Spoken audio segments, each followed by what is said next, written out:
गव्हाच्या पिठाचा शिरा तर हा सगळ्यांनाच आवडतो. तर आज मी तुमच्यासाठी परफेक्ट मेजरमेंटवाली शिऱ्याची रेसिपी घेऊन आली आहे. तुम्हाला जर ही रेसिपी आवडली तर चॅनलला लाईक आणि सबस्क्राईब करा. तर चला आजच्या मजेदार रेसिपीला सुरुवात करूया. तर इथं मी एका पॅनमध्ये 1 कप साखर घेतली आहे. जर तुमच्याकडे असा कप नसेल तर तुम्ही कोणतीही वाटी घेऊ शकता. फक्त मेजरमेंट एकाच भांड्यात व्हायला पाहिजे. आता जेवढी साखर घेतली आहे त्याच्या 2 पट म्हणजे 2 कप आपल्याला पाणी घालायचं आहे आणि गॅस चालू करून ह्याला फक्त 1 उकळी येऊ द्यायची आहे.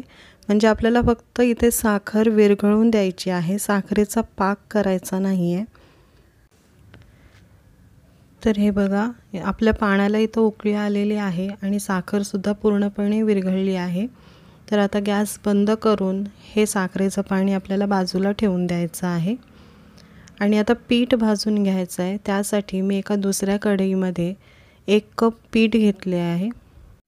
बारीक गॅसवर 2 ते 3 मिनटं पीठ चांगलं भाजून घ्यायचं आहे.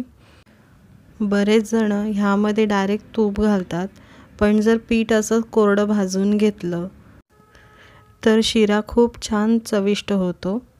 पण हे तुमच्यावर आहे. जर तुम्हाला पीठ भाजायचं नसेल तर तुम्ही ह्यामध्ये डायरेक्ट तूप घालू शकता. आता हे पीठ आपलं छान भाजून झालं आहे. पिठाला छान खमंग वास येऊ लागला आहे.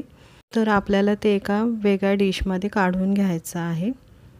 तर मी इथं पिठाला दुसऱ्या डिशमध्ये काढून घेतलं आहे. आता त्याच कढईमध्ये मी इथं पाऊण कप तूप घालते आहे. जर तुम्ही हेल्थ कॉन्शियस असाल तर इथं तुम्ही पाऊण कपाऐवजी अर्धा कप तूपसुद्धा घेऊ शकता. पण जर तुम्हाला कडा प्रसादासारखा शिरा हवा असेल तर इथं पाऊण कप ते 1 कप तूप तुम्हाला घ्यायचं आहे. तूप गरम झाल्यावर त्यात मी थोडे काजू आणि बदाम भाजून घेते आहे. जर तुम्हाला आवडत नसेल तर तुम्ही हे स्किप करू शकता आणि तुपामध्ये डायरेक्ट पीठ घातलं तरीसुद्धा चालेल. तर इथं आपले काजू आणि बदाम हे तळून झालेत, तर मी हे बाजूला काढून घेते. आता ह्याच तुपामध्ये आपल्याला पीठ घालायचं आहे. जसं मी पहिलं सांगितलं होतं की पीठ आधी थोडं भाजून घ्यायचं म्हणजे शिरा आपला खूप छान चविष्ट होतो. तर तुपामध्ये पीठ घातल्यावर हे आपल्याला व्यवस्थित मिक्स करून घ्यायचं आहे, म्हणजे ह्याच्या गाठी नाही व्हायला पाहिजेत. गॅस इथं एकदम कमी ठेवायचा आहे आणि पीठ तुपावर चांगलं भाजून घ्यायचं आहे. एक 7 ते 8 मिनिट भाजून घ्यायचं. जसं पिठाचा कलर डार्क ब्राऊन झाला की आपल्याला ह्यामध्ये साखरेचं पाणी घालायचं आहे. तर हे बघा, आपला पिठाचा कलर एकदम ब्राऊन झाला आहे. तर ह्यामध्ये साखरेचं पाणी घालायचं आणि पाणी घालताना एकदम सावकाश सांभाळून घालायचं.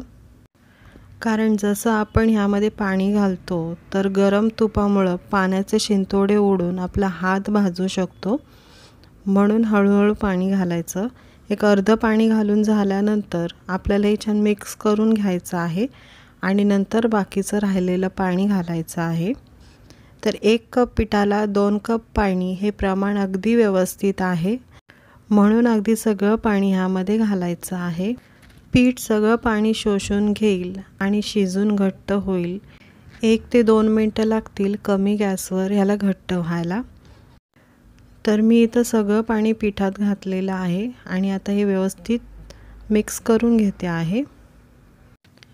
तर 2च मिनटात बघा, आपला शिरा इथं घट्ट झालेला आहे आणि कडेला तूपही सुटलेलं आहे, म्हणजे आपला शिरा छान शिजलेला आहे. आता ह्यामध्ये आपण जे काजू बदाम तळून ठेवले होते ते घालायचे आहेत आणि अर्धा चमच वेलची पावडर घालायची आहे. जर तुम्हाला वेलची पावडर आवडत नसेल तर स्किप केली तरीसुद्धा चालेल. आता हे छान मिक्स करून घ्यायचं आहे. आपला शिरा तयार आहे. तर हे बघा, मी दाखवते तुम्हाला की आपला शिरा हा एकदम लोण्यासारखा सॉफ्ट झालेला आहे. तुम्ही बघू शकता. तर आपल्याला आता ह्याला सर्व करायचं आहे. तर सर्व करण्यासाठी मी एका प्लेटमध्ये काढून घेते. तर असा आपला हा सुपर टेस्टी शिरा तयार आहे. वरून थोडे पिस्ताचे काप घालते आहे मी सजावटीसाठी। तर तुम्हाला रेसिपी कशी वाटली हे नक्की सांगा आणि जर रेसिपी आवडली असेल तर व्हिडिओला लाईक करा आणि सबस्क्राईब करा। धन्यवाद।